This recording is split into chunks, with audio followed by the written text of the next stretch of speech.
오늘 우리에게 주신 하나님 말씀 요한복음 4장 5절에서 24절까지의 말씀을 받들어서 읽겠습니다. 제가 한 절 읽고 여러분 한 절 교독합니다. 사마리아에 있는 수가라 하는 동네에 이르시니 야곱이 그 아들 요셉에게 준 땅이 가깝고 야곱의 우물이 있더라. 예수께서 길 가시다가 피곤하여 우물 곁에 그대로 앉으시니 때가 6시쯤 되었더라. 사마리아 여자 한 사람이 물을 기르러 왔음에 예수께서 물을 좀 달라 하시니 이는 제자들이 먹을 것을 사러 그 동네에 들어갔음이러라. 사마리아 여자가 이르되 당신은 유대인으로서 어찌하여 사마리아 여자인 나에게 물을 달라 하나이까 하니 이는 유대인이 사마리아인과 상종하지 아니함이러라. 예수께서 대답하여 이르시되 내가 만일 하나님의 선물과 또 내게 물 좀 달라 하는 이가 누구인 줄 알았더라면 내가 그에게 구하였을 것이요 그가 생수를 내게 주었으리. 여자가 이르되 주여 물기를 그릇도 없고 이 물은 깊은데 어디서 당신이 그 생수를 얻겠사옵나이까. 우리 조상 야곱이 또 여기서 자기와 자기 아들들과 짐승이 다 마셨는데 당신이 야곱보다 더 크니이까. 예수께서 대답하여 이르시되 이 물을 마시는 자마다 다시 목마르려니와 내가 주는 물을 마시는 자는 영원히 목마르지 아니하리니 내가 주는 물은 그 속에서 영생하도록 솟아나는 샘물이 되리라. 여자가 이르되 주여 그런 물을 내게 주사 목마르지도 않고 또 여기 물을 기르러 오지도 않게 하옵소서. 이르시되 가서 내 남편을 불러오라. 여자가 대답하여 이르되 나는 남편이 없나이다. 예수께서 이르시되 내가 남편이 없다 하는 말이 옳도다. 너에게 남편 5이 있었고 지금 있는 자도 내 남편이 아니니 내 말이 참되도다. 여자가 이르되 주여 내가 보니 선지자로소이다. 우리 조상들은 이 산에서 예배하였는데 당신의 말은 예배할 곳이 예루살렘에 있다 하더이다. 예수께서 여자에게 이르시되 여자여 내 말을 믿으라.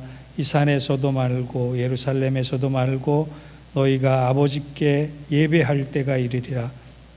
너희는 알지 못하는 것을 예배하고 우리는 아는 것을 예배하노니 이는 구원의 유대인에게서 남이라.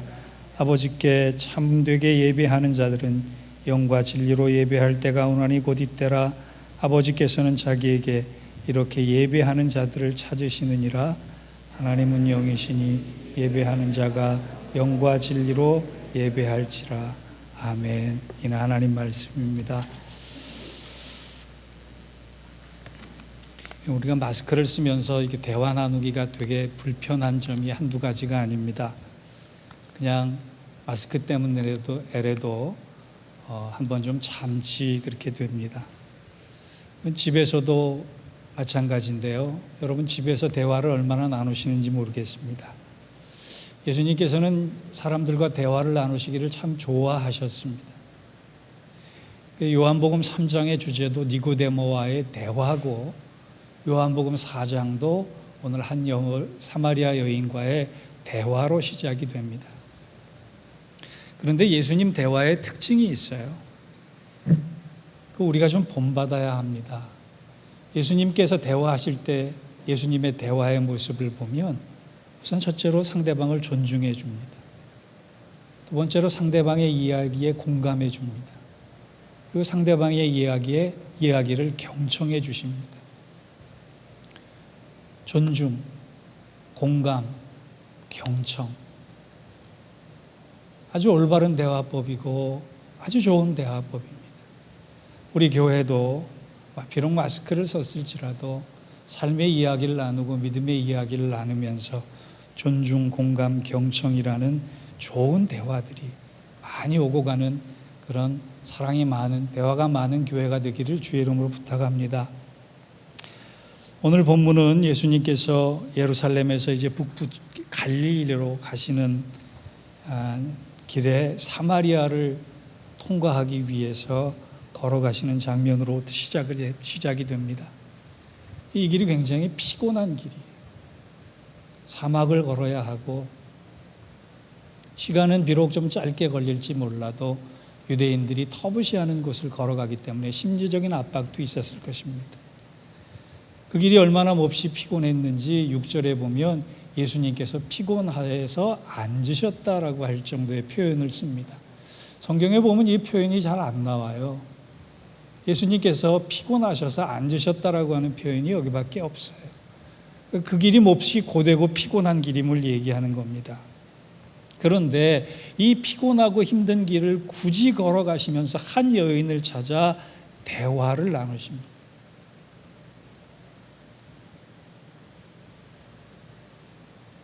세상에 주목받는 여인이었을까요? 한 번쯤 만나서 사인 받아볼 필요가 있을 유명 인사였을까요? 아닙니다. 오늘 본문을 통해 이 여인이 바로 우리 자신이다라고 하는 말씀을 가지고 들었으면 좋겠어요. 예수님께서 찾아가신 이 여인은 인생의 문제가 아주 많은 여인이었어요. 과거를 따지는 것이 아니라 이 여인의 문제는 첫째로 정신적으로 공허감이 많은 사람이었어요. 그래서 매번 동행하는 사람을 바꿔보지만 이 공허함 때문에 외롭고 고독함을 잘 이기지 못하는 그런 사람이었어요. 두 번째로 낮은 자존감으로 매일이 기쁨이 하나도 없는 사람이었어요. 여러분, 자존감이란 뭐냐 하면 내가 살아가야 하는 의미를 아는 거예요. 내가 왜 존재하는가, 내가 왜 오늘 이 땅에 필요한가라고 하는 것을 아는 것이 자존감인데 이게 굉장히 낮기 때문에 나는 필요 없는 사람인가 보다 하는 생각이 자꾸 드는 겁니다. 자존감이 낮은 사람일수록 매일매일 매 시간이 지옥 같은 시간이에요.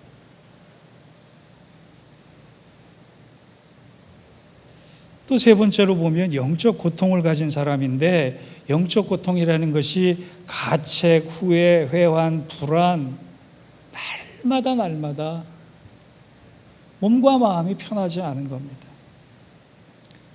오늘 본문에 읽어보니까 이 여자가 정오에 대낮에 물을 기르러 나왔는데 보통 우리들이 해석하기에 물을 기르러 나온 이유가 남의 눈을 피하기 위해서 그 시간에 나왔을 것이다 얘기들을 많이 하는데 저는 거꾸로 이런 생각을 해봤어요. 매일매일 영적 고통에 잠 못 이루다가 새벽녘에야 겨우 잠들어서 대낮에 일어날 수밖에 없는 불면증의 여인일 수도 있겠다 이런 생각도 들었습니다. 그런데 이 영적 고통이요 한순간에 있는 것이 아니라 깊어지면 깊어질수록 마음도 몸도 병이 들어서 우울증이 찾아오고 공황장애가 찾아오고 심지어는 없을 생각까지 하게 되는 겁니다. 공허감, 상처, 고독, 빼앗긴 삶의 기쁨, 건강하지 못한 영혼. 말씀을 준비하다가 보니까 그게 제 모습 같더라고요. 우리의 모습 같더라고요. 그런데 감사하게도 이 여인의 삶에 하늘의 기쁨이 찾아옵니다. 얼마나 기뻤는지 자기가 의지하고 같이 가지고 있었던 물동이도 내팽개친 채 동네 사람에게 가서 내가 이제 새로운 삶을 살게 됐다. 내가 이전에 경험할 수 없었던 하늘의 기쁨이 내 내면에서 솟아오르고 있다라고 하는 자랑을 하게 됩니다. 우리는 현생이 가장 좋은 것으로 채워지기를 원합니다. 그런데 주님은 이 문제 많은 여인을 찾아가셔서 현생보다 더 중요하고 더 좋은 영생이라는 것을 선물로 주셨습니다. 이 여인과 같은 우리의 삶 속에 주님께서 원하시는 것이 무엇인가 오늘 두 가지를 꼭 기억했으면 좋겠습니다. 첫째, 주님은 우리에게 더 좋은 것을 주시기 위해 먼저 나의 것을 내어 달라라고 하신다. 우리 7절을 한번 같이 보겠습니다. 같이 읽어볼까요? 시작. 사마리아 여자 한 사람이 물을 기르러 왔음에 예수께서 물을 좀 달라 하시니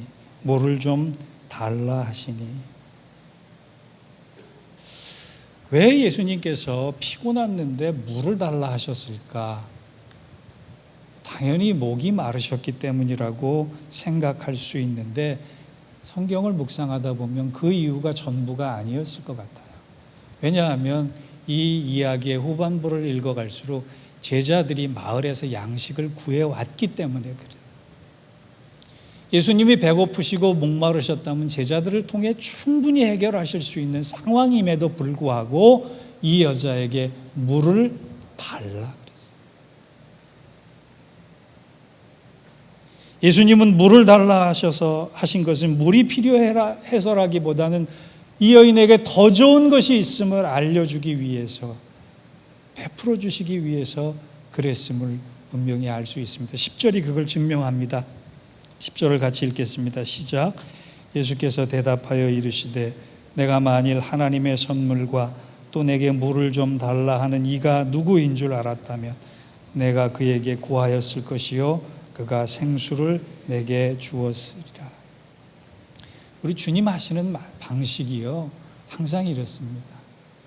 더 좋은 것을 주시기 위해 먼저 내가 의지하고 있는 것, 내가 전부라고 생각하고 있는 것들을 좀 내어놓으라 라고 말씀하실 때가 얼마나 많은지 몰라요. 아브라함에게 믿음의 조상의 호칭을 주시기 위해서 이삭을 내어놓으라고 하셨어요. 모세에게 그 귀한 사명을 맡기시기 위해서 공주의 아들이라는 명예와 특권을 내어놓으라 하셨어요. 왜 달라 하십니까? 세상 만물을 주관하시고 다스리시는 주님께서 왜 우리에게 달라 하시는 거예요? 그것은 우리가 의지하는 것들이 한계가 있음을 알게 해주시기 위해서. 13절을 보십시오. 이 물을 먹는 자마다 다시 목마르려니와 다시 목마르려니. 이 여인이 의지하고 있었던 물을 먹으면 먹을수록 갈증이 나고 마시면 마실수록 여전히 목마른 것을 가르쳐 주시기 위해서예요. 그러면 오늘 예수님께서 사마리아를 이렇게 쭉 올라가시는데 거쳐가야 할 동네가 여러 군데 있었을 거 아니에요. 왜 하필 수가성에 들리셨을까?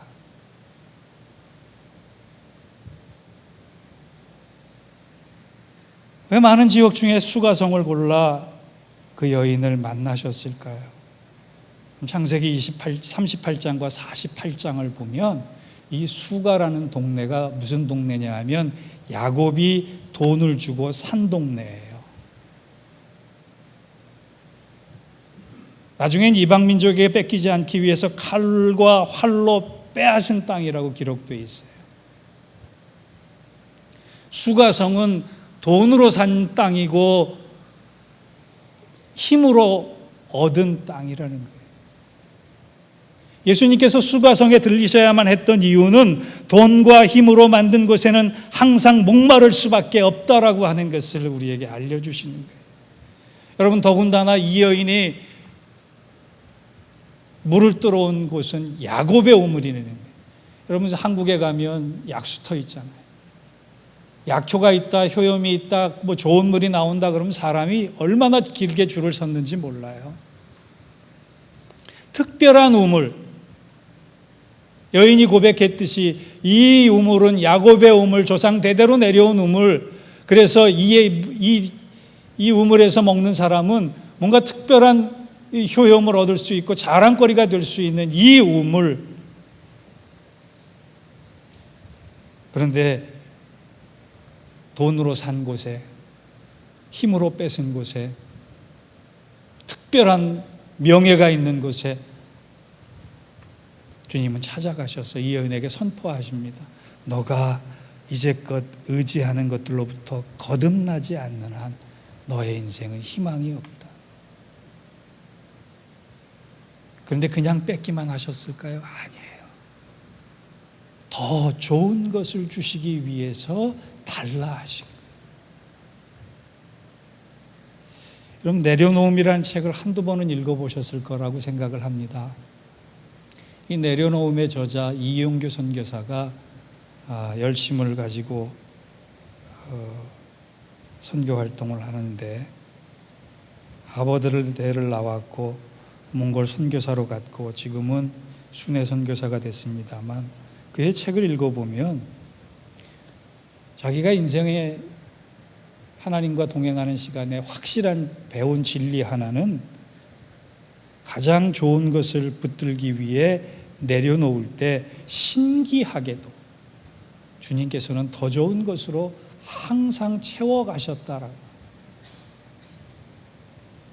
그래서 자기는 내려놓는 연습을 결단을 하게 됐는데 대략 이런 겁니다.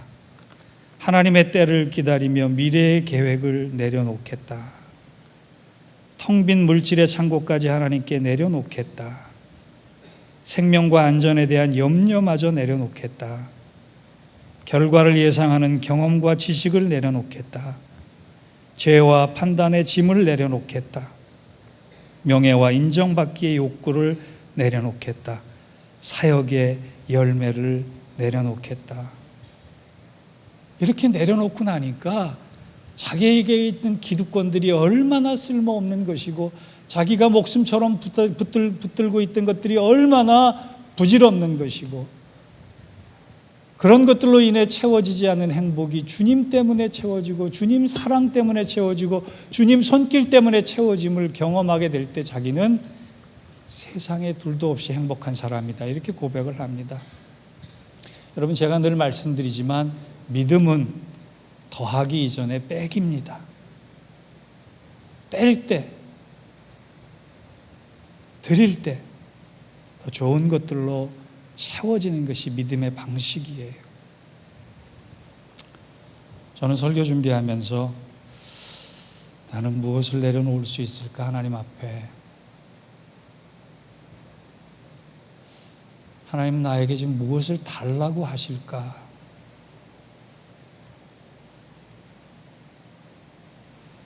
무수히 많은 시간이 오늘 제가 준비한 설교가 원고가요 8번째 준비한 겁니다. 고치고 그만큼 많은 생각을 하고 많은 묵상을 하고 설교를 준비했어요. 근데 설교 대부분의 준비가 주님은 나에게 무엇을 달라고 하고 계시나 이 음성을 듣기 위해서.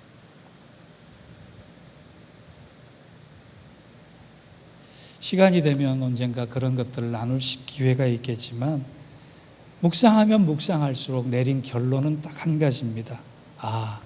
더 좋은 것으로 채우시기 위해 나에게 달라 하시는구나. 그래서 이런 말씀이 떠올랐어요. 내려놓는 자는 복이 있나니 저가 가장 좋은 것을 얻게 될 것이요. 여러분들도 하나님께서 나에게 내어달라고 하는 것이 무엇인지 진지하게 고민해 보시기 바랍니다. 그리고 온전히 주님께 내 중심, 내 의지, 내 신념, 내가 기대했던 것, 내가 붙잡고 있던 것, 내가 의지했던 것들을 먼저 달라 하실 때 내려놓으면, 온전히 내려놓으면 여호와 일의 하나님께서 상상할 수 없는 것들로 여러분들을 채워가실 것을, 그리고 채워주시는 복을 누리실 수 있을 것을 믿습니다. 그러한 은혜와 축복이 여러분에게 함께하기를 주의 이름으로 축원합니다. 두 번째 본문을 통해 느낄 것은 주님은 우리에게 더 귀한 것을 얻기 위해 하나님과 막혀있는 담을 헐라라고 말씀합니다.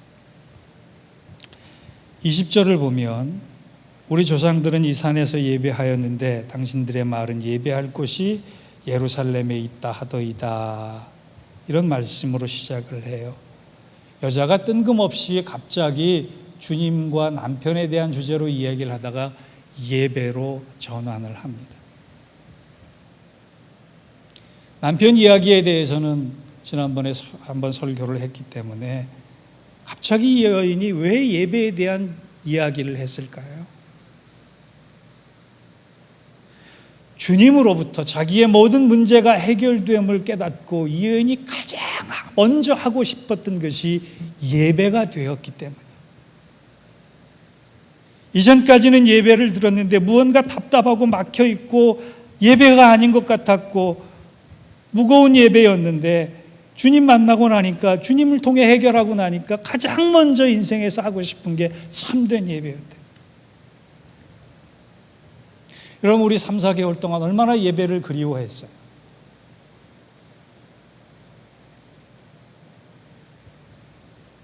지금 이 자리에 모여 있는 거 아무것도 아닌 것 같지만 주님이 허락하시지 않으면 안 되는 것들이에요. 지난주에도 설교를 했지만 우리가 이 시간을 보내면서 가장 하고 싶었던 것이 주의 전에 나와서 마음껏 주님과 교제하고 주님과 예배하며 그 예배의 감격을 누리는 거였다면 얼마나 좋았을까요? 성경에는요, 예배를 방해하는 것들이 많이 나옵니다. 근데 대표적으로 7개만 꼽으라면 이런 것들이에요. 첫 번째, 죄입니다. 두 번째, 교만이에요. 세 번째, 사람과의 갈등이에요. 네 번째, 걱정과 근심이에요. 다섯 번째, 육체적인 피로예요.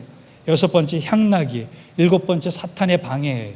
이런 것들로 중심이 돼서 예배를 방해하는 요소들이 소개가 됩니다. 제일 먼저 지적되는 예배의 방해 요소가 뭔지 아세요? 죄입니다. 죄.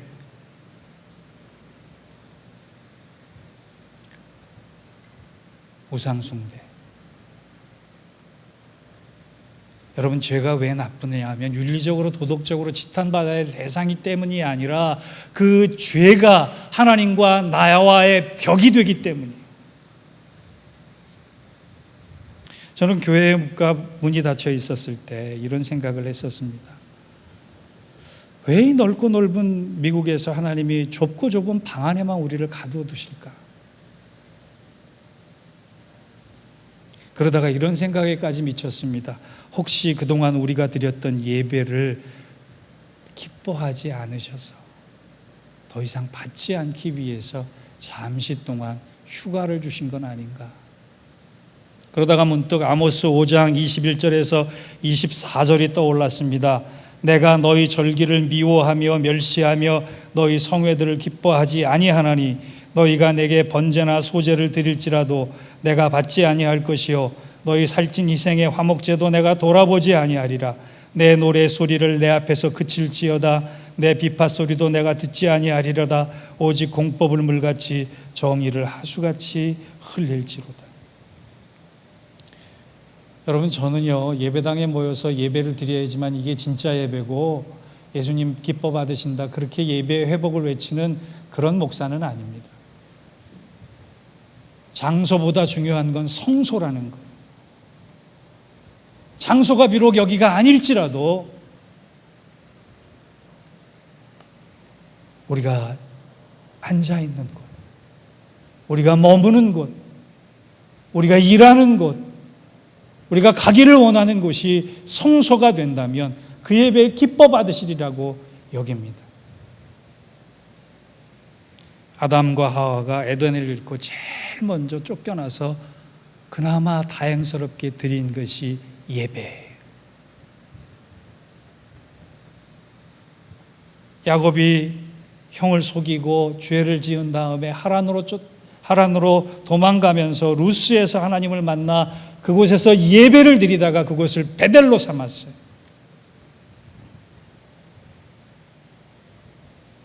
다니엘이 이스라엘 회당이 아니라 이방 땅에서 자기 집에서 하나님을 예배할 때 하나님이 기뻐하셨어요.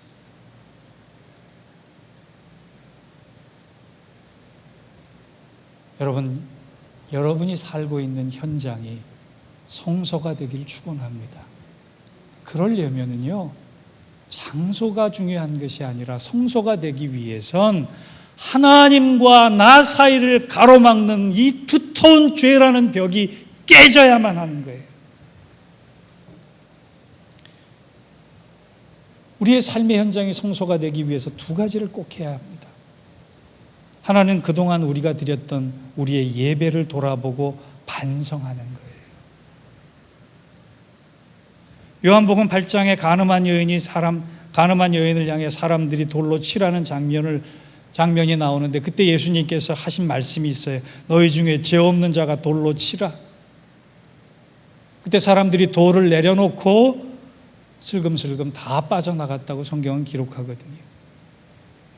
예수님께서 돌을 내려놓으라 라고 말씀하시지 않았어요. 돌로 쳐라라고 하는 그 말씀 속에 너희 자신을 돌아보라라고. 뭔가 예배에 갑갑함이 있고 말씀에 답답함이 있고 믿음에 무력감이 있다면 지금 내가 하나님과 벽이 쳐져 있다고 생각하시면 돼요. 그런데요, 이 벽은 아무리 엄청나게 두꺼워도 무너뜨리기가 아주 쉽습니다.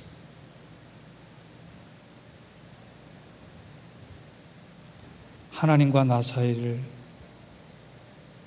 가로막고 있는 죄의 벽은 없나 돌아보면서 하나님이 성령께서 주시는 음성으로 이거 해결해라.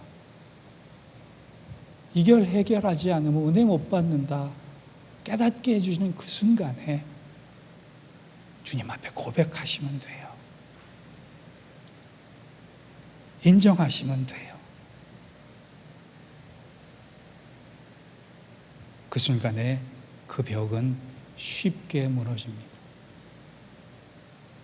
이 여인은 평소에 너무나 많은 죄에 대해서 자각하고 있다가 주님 만나면서 그 죄의 용서가 한꺼번에 해결됨을 느끼는 순간에 기뻐 날뛰기 시작했어요.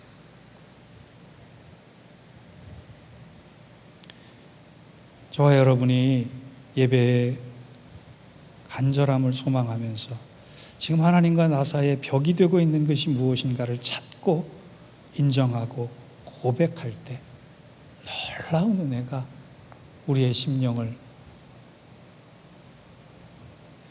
통해서 솟아나고 흘러나올 줄 믿습니다. 두 번째 또 하나 하셔야 될 게 참된 인생 감격의 예배를 구하라는 거예요. 10절을 다시 한번 읽겠습니다. 시작. 예수께서 대답하여 이르시되 내가 만일 하나님의 선물과 또 내게 물을 좀 달라 하는 이가 누구인 줄 알았다면 내가 그에게 구하였을 것이요 그가 생수를 내게 주었으리라. 주님께서 이 여인이 하고 있지 않았던 것을 하나를 지적하시는데 뭐예요? 구하지 않았다는 거예요. 그동안 구하지 않았다는 거예요. 찾고는 있었는데 주님을 향해 구하지 않았다는 거예요. 구하지 않았기 때문에 주님께서 주고 싶어도 생수를 줄 수가 없었다는 말씀.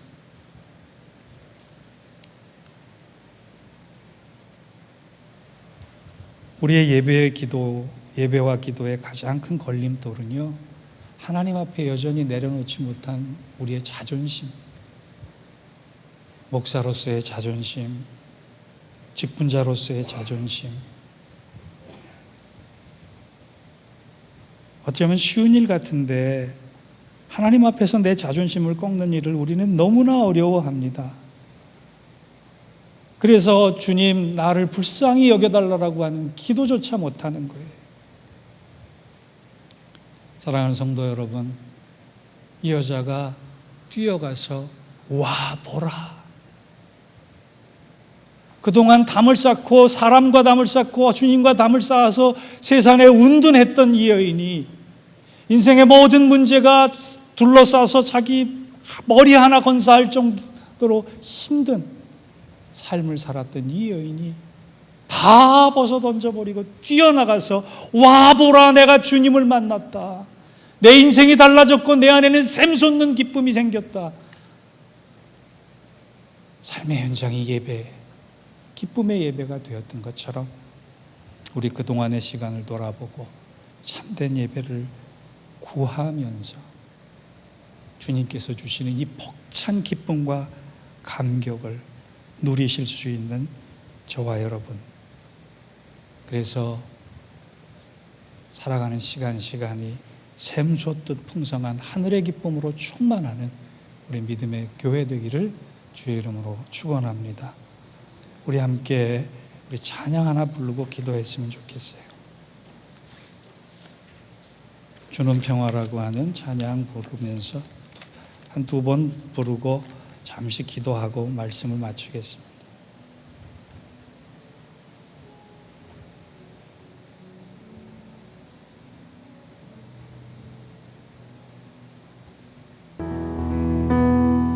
주는 평화, 주는 평화, 막힌 담을 모두 오셨네. 주는 평화, 우리의 평화, 주는 평화, 주는 평화, 막힌 담을 모두 오셨네. 주는 평화, 우리의 평화, 우리의 평화, 염려 다 맡겨라, 염려 다 맡기라, 주가 돌보시니. 주는 평화, 우리의 평화, 염려 다 맡기라, 염려 다 맡기라, 주가 돌보시니. 주는 평화, 우리 주는 기쁨으로 바꿔서 다시 한번 부릅니다. 주는 기쁨, 긴 담을 모두 오셨네. 주는 기쁨, 우리의 기쁨, 우리의 기쁨, 주는 기쁨, 주는 기쁨, 막힌 담을 모두 오셨네. 주는 기쁨, 우리의 기쁨, 염려 다 맡기라, 염려 다 맡기라, 주가 돌보시니. 주는 기쁨, 주는 기쁨, 우리의 기쁨, 염려 다 맡기라, 염려 다 맡기라, 주가 돌보시니. 주는 기쁨, 우리의 기쁨. 잠시 기도하기를 원합니다. 여러분, 살았던 자리가 성소이십니까? 우리 교회가 드렸던 예배를 하나님이 기뻐하셨을까요? 아니, 이 땅의 모든 교회들이 드리고 있는 예배를 하나님 기뻐하실까요? 여전히 우리는 성소가 아니라 수가성에 교회를 짓고 내 집을 지으려고 하진 않았습니까?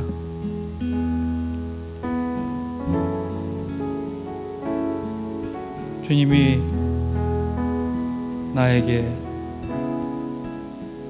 너의 자리를 성소로 만들기 위해 무엇을 달라 하시는지 한번 잘 생각해 보시고,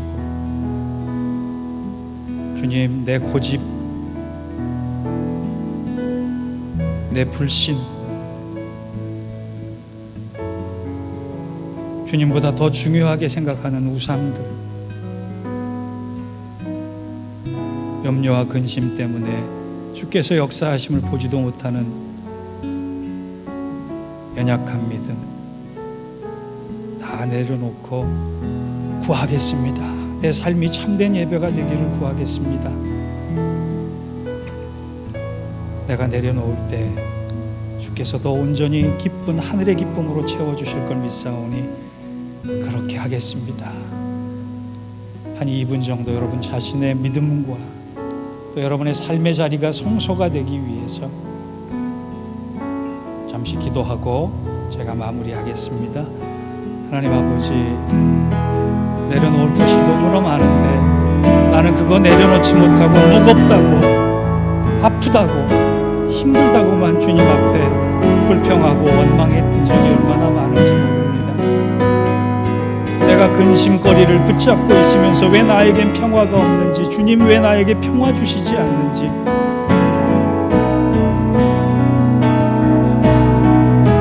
주님 이제 그동안 주님과의 관계를 막아놓았던 여러 가지 것들을 내려놓기를 원합니다.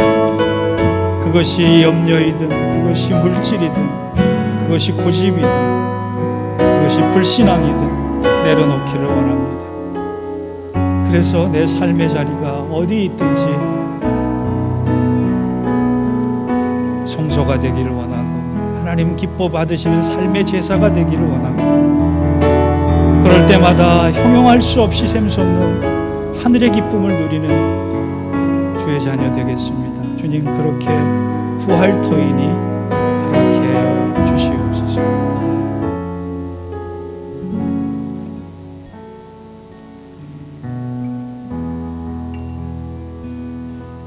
평생 예수를 믿었는데